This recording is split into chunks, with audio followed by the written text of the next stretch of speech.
Assalamualaikum warahmatullahi wabarakatuh. Selamat malam para sahabat Kahor dimanapun kalian berada. Semoga kalian semua dalam keadaan sehat walafiat. Dan yang paling penting, siap merinding. Di malam yang dingin dan sunyi ini, ditemani hanya suara angin dan mungkin degup jantung kalian sendiri, Bang Fawa akan menayangkan sebuah kisah yang sangat mencekam dan belum pernah terungkap sepenuhnya. Ini adalah kisah horor dari medan tugas, sebuah pengalaman gaib yang dialami langsung oleh seorang prajurit marinir TNI di tahun 1999, tepat di jantung Tanah Rencong, Tanah Aceh. Sebelum Bang Fawa menceritakan seutuhnya, Bang Fawa mengucapkan terima kasih yang sebesar-besarnya kepada seluruh sahabat Kahor yang setia telah mensubscribe, memberikan like, komen, dan men-share video ini.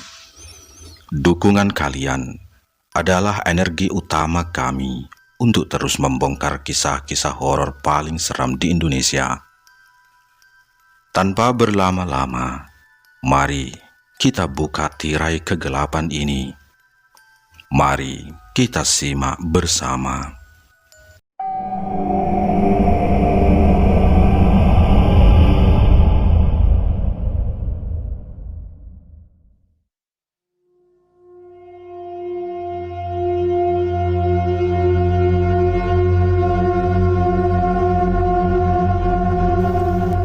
Tanah Rencong, Aceh, sekitar tahun 1999.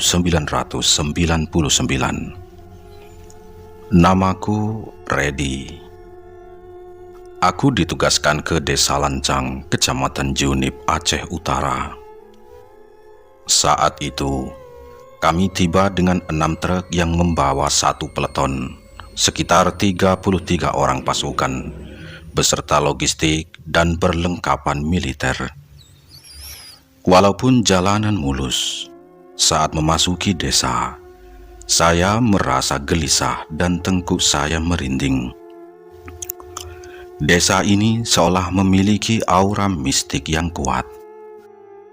Pos kami didirikan di tepi muara. Saat kami sibuk menurunkan barang, waktu itu sudah menunjukkan pukul 5 sore. Sekelebat bayangan hitam nyaris menabrak saya.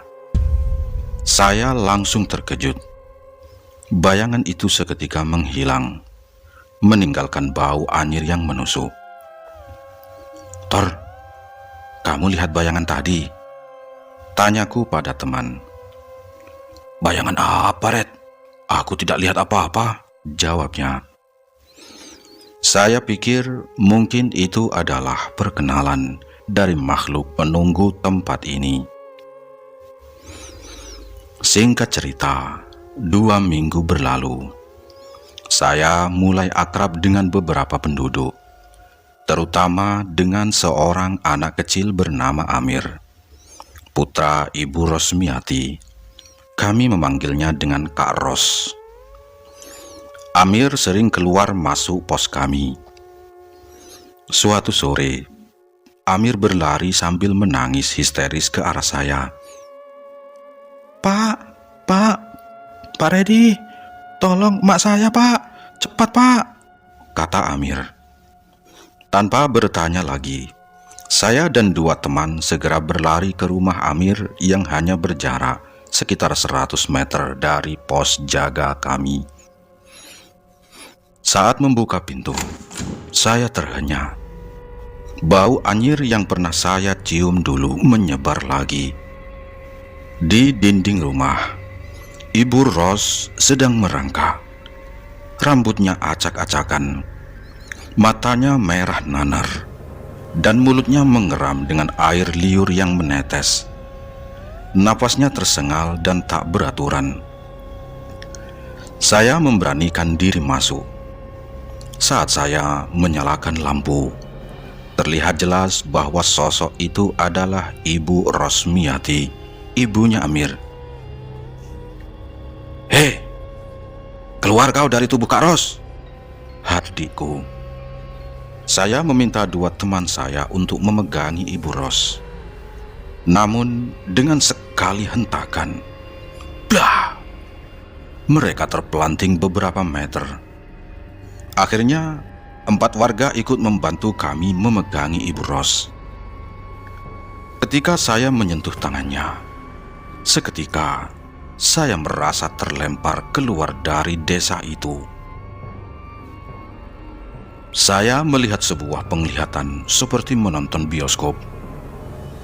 Di situ saya melihat seorang anak perempuan sedang bermain di tepi sungai sambil menyanyikan lagu Aceh yang tidak saya pahami.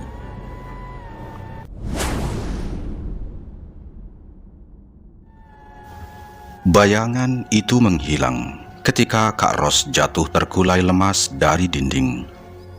Saya masih memegang tangannya, dan kini tidak ada getaran aneh. Kami mengangkatnya ke tempat tidur. Setelah membasuh wajahnya dengan air, saya meminta ibu-ibu warga untuk membantu membersihkan Kak Ros sesuai syariat. Sementara saya keluar untuk merokok. Di luar, kerumunan warga masih banyak.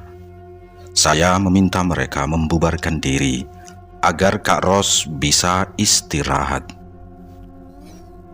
Kemudian, saat itu sekitar pukul 10 malam. Udara sangat dingin dan sunyi. Warga yang tadinya ramai membicarakan kejadian itu tiba-tiba terdiam, saling bertatapan seolah ada yang memberi komando. Saya mendekati Imam Musala dan bertanya, "Pak, apakah Kak Ros sering mengalami hal seperti ini?" tanyaku kepada Pak Imam Musala. Belum sempat beliau menjawab, dari dalam kamar terdengar teriakan keras.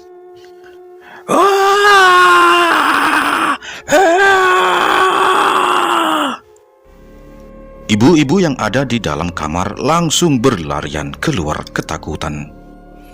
Saya menerobos kerumunan bapak-bapak yang panik di pintu. Ketika saya masuk, Kak Ros kembali merangkak seperti kucing di lantai tanah. Matanya tajam dan liar. Aura hitam pekat menyelimuti tubuhnya, dan bau anyir darah segar menusuk hidung. Kak Ros mencakar benda-benda di sekitarnya hingga meninggalkan bekas dalam. Saya mengambil kuda-kuda dan merapal doa. Di belakang Kak Ros, saya melihat dua sosok makhluk yang tak kasat mata yang sangat jelas. Sosok pertama, seorang tua renta bungkuk dengan kuku hitam yang tajam. Ia memakai gelang biji-bijian, dan cahaya samar keluar dari cincin di jari kanannya. Sorot matanya begitu tajam hingga membuat saya menggigil ketakutan. Sosok kedua, makhluk paruh baya berpakaian serba hitam dengan ikat kepala hitam. Badannya kekar dan berotot, dan alisnya tebal berkerut, seolah terganggu dengan kedatangan saya. Saya terkejut. Jelas sekali, mereka adalah makhluk pelindung atau khodam yang mungkin telah lama menghuni tubuh Kak Ros. Untuk menangani hal ini tidak mudah, karena perlu diketahui apa yang mengikat mereka. Saat saya sibuk berpikir dan berkeringat, Kak Ros tiba-tiba menyerang. Kuku hitam panjangnya mencakar kaos saya. Saya terlambat menghindar.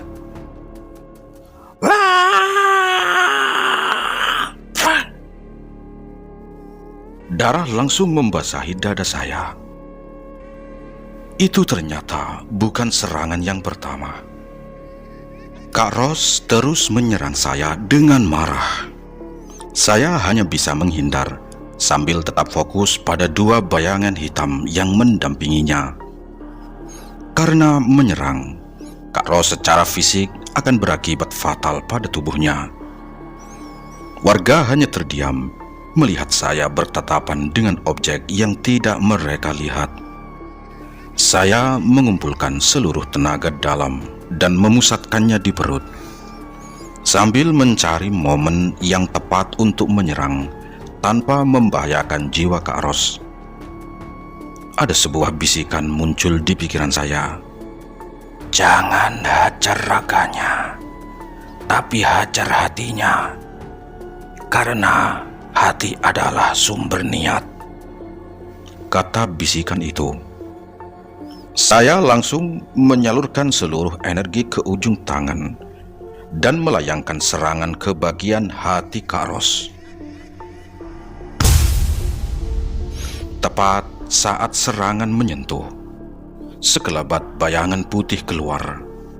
Bersamaan dengan itu, suara petir menggelegar di atas rumah. Semua orang berteriak kaget. "Wah, ada apa itu ya? Ada apa?" kata orang-orang. Dan syukurlah, Kak Ros langsung terkulai lemas dan tidak menyerang lagi. Saya segera memanggil tenaga kesehatan untuk memeriksanya. Malam itu, saya dan beberapa warga bergantian menjaga Kak Ros. Tuku Ismail atau imam musola ini mencoba membuka pembicaraan. "Maaf Freddy, tadi itu apa yang terjadi? Sampai ada petir, padahal tidak ada yang mendung," katanya. "Saya sendiri tidak tahu, Pak. Apa yang saya lakukan tadi di luar nalar saya," jawab saya sambil menyeruput kopi. Saya akhirnya mengaku bahwa saya bisa melihat hal-hal gaib dengan sadar. Pak Ustadz langsung tercengang. "Subhanallah, itu anugerah yang hebat, Mas," kata Pak Ustadz Imam Musola. Justru saya tersiksa, Pak. Saya sulit membedakan mana manusia dan mana makhluk halus, karena bentuknya kadang serupa, keluh saya. Singkat cerita, saat hari mulai pagi, saya kembali ke pos untuk istirahat sejenak. Tak lama kemudian, saya dibangunkan oleh adik letting saya. Kak Ros di situ sudah datang mencariku. "Maaf Kak Ros, bagaimana? Sudah baikan? Silakan duduk," kataku kepada Kak Ros. Kak Ros menyodorkan rantang berisi makanan sebagai ucapan terima kasih. "Terima kasih Mas Reddy telah menyelamatkan saya," kata Kak Ros. Tidak usah dipikirkan Kak, itu sudah tugas kami," jawab saya. Ketika tangan Kak Ros menyentuh jari saya saat menyerahkan rantang, dan saya langsung terseret ke dimensi lain. Anak perempuan kecil itu muncul lagi. Ia menari riang di antara bebatuan sungai. Rambut dikepang dan mengenakan baju biru tua sederhana. Tangan kirinya menggenggam batu yang sedikit berkilauan. Ia tersenyum lugu. "Siapa dia ya? Dan apa hubungannya dengan semua ini?" gumamku liris. Saya kemudian tersadar kembali ketika Kak Ros mengguncang-guncang tubuh saya. Saya segera meminum segelas air putih yang ia sodorkan. "Apa yang Kak Ros rasakan semalam?" tanyaku kepada Kak Ros. Kak Ros menjawab bahwa ia tidak tahu apa-apa. Sebelum maghrib, ia sudah tidur, dan tahu-tahu sudah banyak orang di rumahnya. Namun, saat tidur, ia merasa ditarik oleh laki-laki tua berjenggot putih yang tersenyum. Setelah bersalaman, tubuhnya merasa ditarik kekuatan dahsyat. Dan ketika bangun, ia merasa lemas tak bertulang. Oh, begitu. Ya, syukurlah. Apakah Kak Ros punya saudara atau kerabat perempuan kecil? Tanyaku lagi. Tidak ada kayaknya Pak Redi, jawab Kak Ros.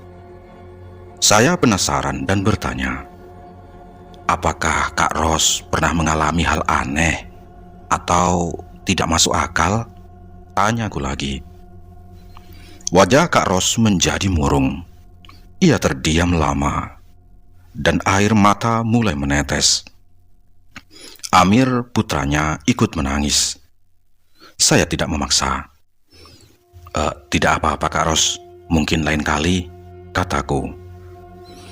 Kak Ros lalu pamit pulang, meninggalkan Amir yang memang disukai teman-teman di pos jaga tentara. Kemudian, malam itu adalah malam yang sangat tenang. Laut seperti kaca, dan bulan purnama bersinar penuh. Namun, saya merasa gelisah. Saya menyuruh adik letting saya untuk bergantian berjaga di dekat rumah Kak Ros, mengantisipasi kejadian susulan. Pukul 9 malam, saya ikut menemani teman-teman yang berjaga. Tiba-tiba, saya merasa didorong ke belakang. Saya menoleh. Tidak ada siapa-siapa. Lalu pos depan kami diguncang hebat, seolah terjadi gempa. Teman-teman berhamburan keluar sambil memegang senjata. Pohon kelapa di dekat pos roboh menimpa atap kami. Kemudian tiba-tiba saja angin puting beliung berputar-putar hanya di sekitar pos kami. Semuanya porak-poranda. Sungai yang tadinya tenang bergemuruh hebat. Anehnya, rumah-rumah di samping pos tidak bergerak sedikit pun. Angin kencang itu diselingi dengan bau anyir yang menusuk hidung.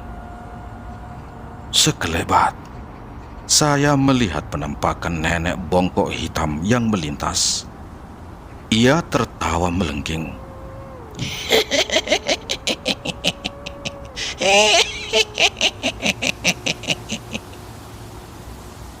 Dengan kuku tajam yang bergerak-gerak, ia terus tertawa. Sosok nenek itu terlihat sangat marah.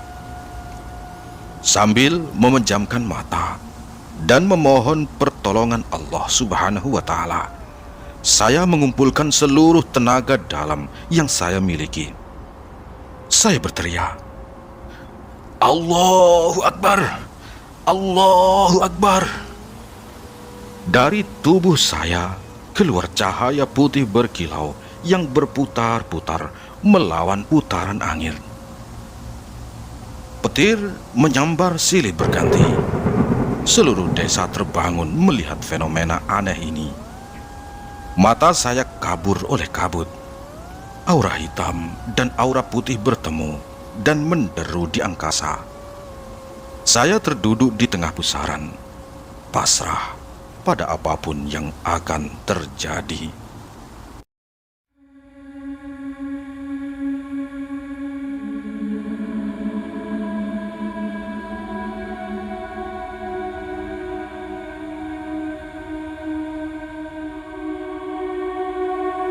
Saya duduk bersila, terkulai lemas, napas sesak. Setelah ledakan energi yang dahsyat dan suara dentuman keras yang mengakhiri semua kejadian aneh malam itu, saya pun pingsan. Dalam ketidaksadaran, saya mendengar bisikan lelaki tua. Sudah nak, semua sudah saya selesaikan. Kamu yang sabar, semua sudah menjadi kehendak yang kuasa, kata bisikan lelaki tua itu. Kemudian saya tersadar dan mendapati warga mengerumuni saya. Namun tubuh saya masih sangat lemah. Singkat cerita, pagi harinya saya terkejut melihat pos yang semalam hancur sudah diperbaiki oleh seluruh warga desa secara gotong royong. Setelah tubuh bugar, saya segera menuju rumahnya Kak Ros. Kak Ros menyambut saya dengan kopi gayo. Saya langsung menanyakan apa yang terjadi padanya dan meminta penjelasan yang jujur karena kejadian semalam sangatlah dahsyat. Kak Ros menceritakan bahwa saat tidur, ia merasa ditarik oleh seorang kakek berjubah putih. Dan setelah bersalaman, tubuhnya ditarik kekuatan dahsyat. Lalu ia bangun dalam keadaan lemas. Kemudian, di situ, Kak Ros masuk ke dalam kamar dan keluar lagi sambil membawa sebuah bungkusan kecil berwarna putih yang terikat. Saya merinding karena bungkusan itu memancarkan aura jahat dan kejam, berwarna ungu tua, bahkan hampir hitam. "Ini Mas Redi," kata Kak Ros. "Ini adalah pusaka yang diberikan ayah saya sebelum meninggal. Ayah saya dapat dari kakeknya. Beliau berpesan agar dijaga baik-baik," kata Kak Ros. Saya meminta teman saya, si Edi, untuk berjaga dan memijat telapak tangan saya jika saya pingsan. Setelah berwudu, saya memberanikan diri membuka bungkusan itu menggunakan ujung kayu. Di dalamnya terdapat sebongkah batu emas dengan rubi merah dan biru yang menyilaukan di tengahnya. Batu itu berbau amis dan anyir. Dan begitu batu yang teramat amat panas itu saya pegang, semuanya gelap. Saya terseret ke dimensi lain. Saya melihat anak perempuan kecil itu berteriak-teriak histeris. Ia digotong ramai-ramai oleh sekelompok orang berpakaian hitam yang membawa obor. Mereka menuju ke sebuah altar yang dihias bunga dan kemenyan. Saya menyadari ini adalah sebuah ritual. Di dimensi gelap itu, saya melihat altar dihiasi ukiran tidak jelas. Wanita pemimpin ritual membuka bungkusan kecil dari dada anak perempuan yang terikat tadi. Bungkusan itu berisi batu yang sama yang dibawa Kak Ros. Wanita itu mengambil belati kecil melengkung dan melucuti pakaian anak tersebut.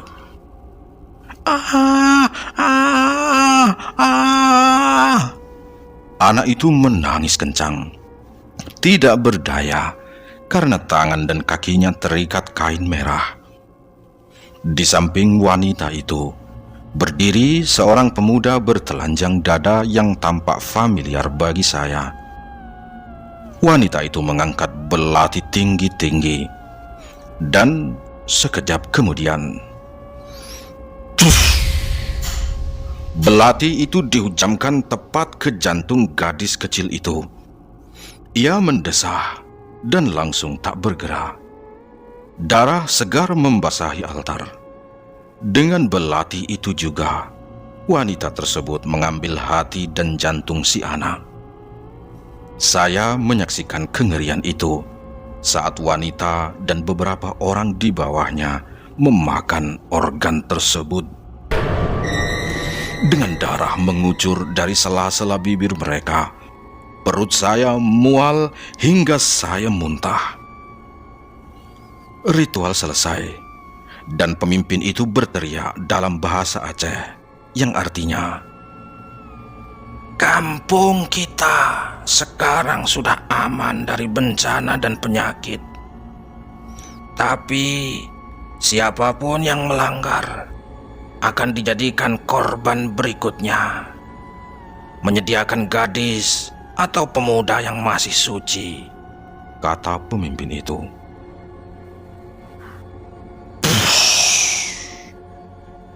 Saya tersentak kembali ke dunia nyata karena Edi memijat telapak tangan saya dengan kuat. Aduh, sudah sakit, Ed. Aduh, sudah. Berapa lama aku pingsan? Tanya saya. Sekitar 10 menit, Bang, jawab Edi. Telapak tangan saya terasa perih seperti terbakar.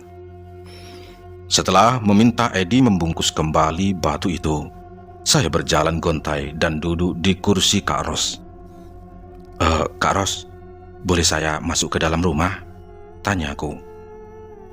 Di dalam, saya melihat banyak foto dan figura tua. Mata saya tertuju pada sebuah bingkai usang di belakang lemari yang itu sudah rusak. Kak Ros, ini apa? Tanyaku. Oh, itu lukisan Pak Redi. Sudah rusak.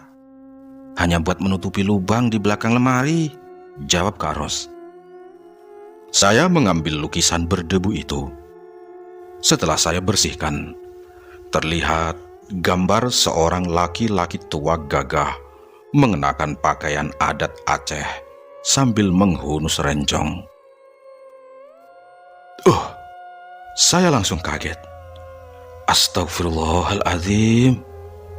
Wajah di lukisan itu sama persis dengan wajah sosok laki-laki yang saya lihat yang berdiri di belakang Kak Ros saat ia kerasukan.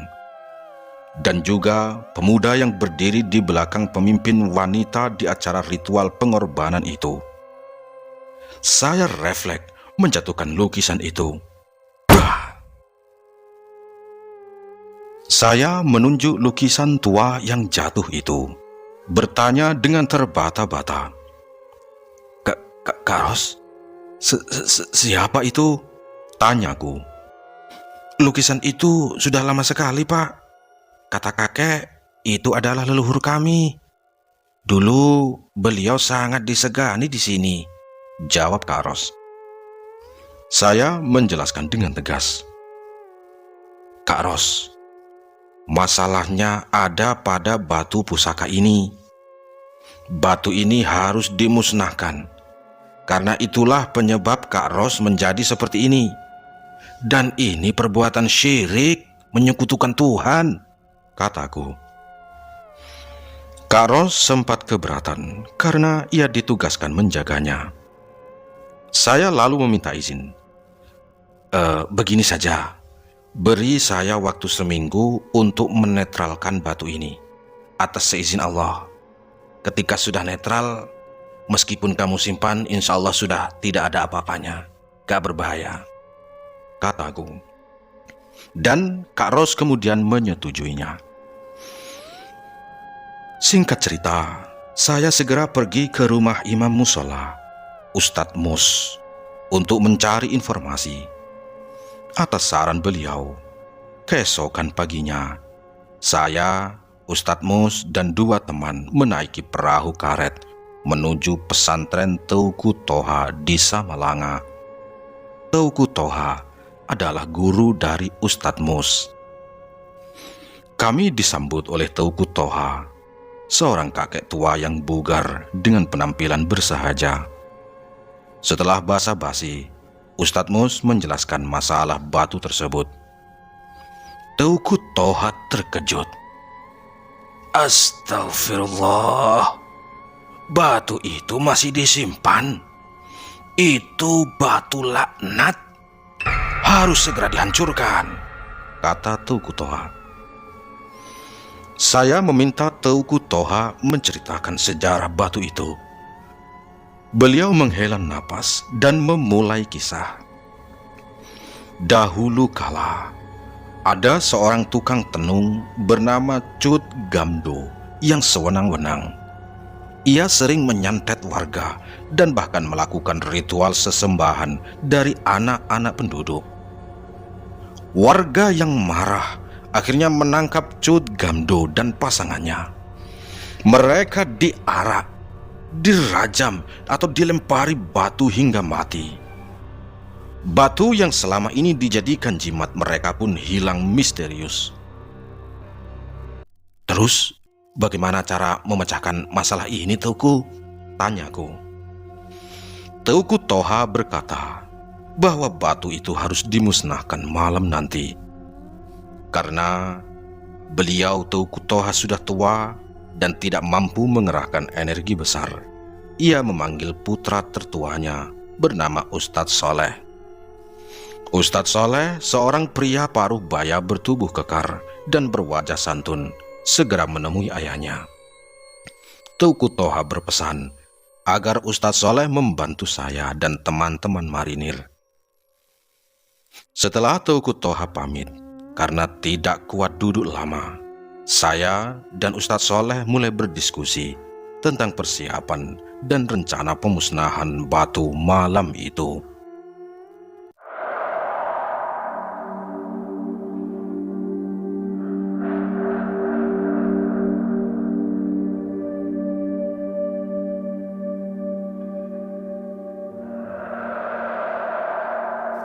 Malam itu sekitar pukul 23 atau jam 11 malam. Saya dan beberapa santri yang dipimpin Ustadz Soleh duduk melingkar di pasir pantai yang diterangi obor. Teman-teman marinir berjaga penuh. Ustadz Soleh memimpin doa sambil kami mengumpulkan seluruh tenaga dalam kami, menyalurkannya ke ujung jari.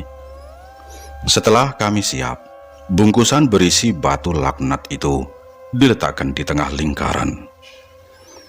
Tiba-tiba, suasana menjadi sangat mencekam.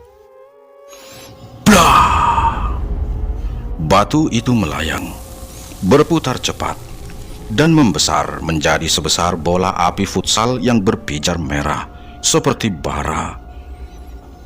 Angin topan muncul mengelilingi kami, dan bau anyir kembali menusuk. Lalu muncul sosok Cut Gamdo yang jauh lebih besar dari sebelumnya, hampir setinggi pohon kelapa. Dia tertawa terbahak-bahak. Suaranya membahana, membelah malam. Meskipun kami takut, Ustadz Soleh mengingatkan kami untuk tetap konsentrasi. Kami melihat banyak bayangan anak kecil berkelebatan di antara pusaran angin, termasuk anak perempuan yang sering saya lihat, yang kini tampak sedih. Meskipun laut berombak besar, kami terlindungi oleh pagar gaib Ustadz Soleh. "Sekarang!" teriak Ustadz Soleh. Kami menyatukan telapak tangan, memusatkan energi, dan mengarahkan serangan ke pusar sosok Cut Gamdo. Dari tubuh kami keluar sinar putih, dan dari saya keluar sinar biru, tepat mengenai sasaran. Bah! Oh! Cut Gamdo berteriak dan terjungkal. Kami bersorak, mengira dia sudah binasa. Namun Cut Gamdo bangkit dan melampiaskan amarahnya, memporak-porandakan formasi kami. Para santri lari berhamburan. Ustadz Soleh kembali merapal doa dan menyerang, tetapi gagal. Ia terengah-engah dan terlihat terluka parah. Saat Cut Gamdo melayangkan serangan ke arah Ustadz Soleh, saya berlari dan menubruk tubuh beliau agar tidak terkena hantaman. Blah! Saya terlempar beberapa meter. Seluruh tubuh saya kaku, terasa seperti terbakar. Darah segar keluar dari hidung dan telinga saya. Saya hanya pasrah. Tiba-tiba, Teuku Toha menghampiri saya yang terkapar dan berbisik. "Hanya kamu yang bisa menyelesaikan ini. Ambil batu itu, sentuhlah. Aku akan membantumu," kata Teuku Toha yang tiba-tiba menghilang. Ternyata itu adalah raga atau sukmanya Teuku Toha. Dengan segenap tenaga yang tersisa, saya merangkak mendekati batu laknat yang kini tergeletak di pasir. Jarak sejengkal terasa sangat jauh. Ah, ah. Saya terus mencoba mengambil. Saat saya hampir menyerah, bayangan anak perempuan kecil itu datang menghampiri. Kedua tangannya menggenggam sesuatu. Ia membuka tangannya di depan saya. Saya tersenyum kecil. Saya menyentuh batu laknat yang ia berikan. Blah! Cahaya putih raksasa dari tubuh saya keluar, menghantam pusar Jud Gamdo. Saya merasakan energi Teuku Toha juga mengalir ke tubuh saya dari kejauhan. Pertempuran dahsyat terjadi di angkasa, tetapi saya tidak sanggup lagi menyaksikannya. Saya pun pingsan.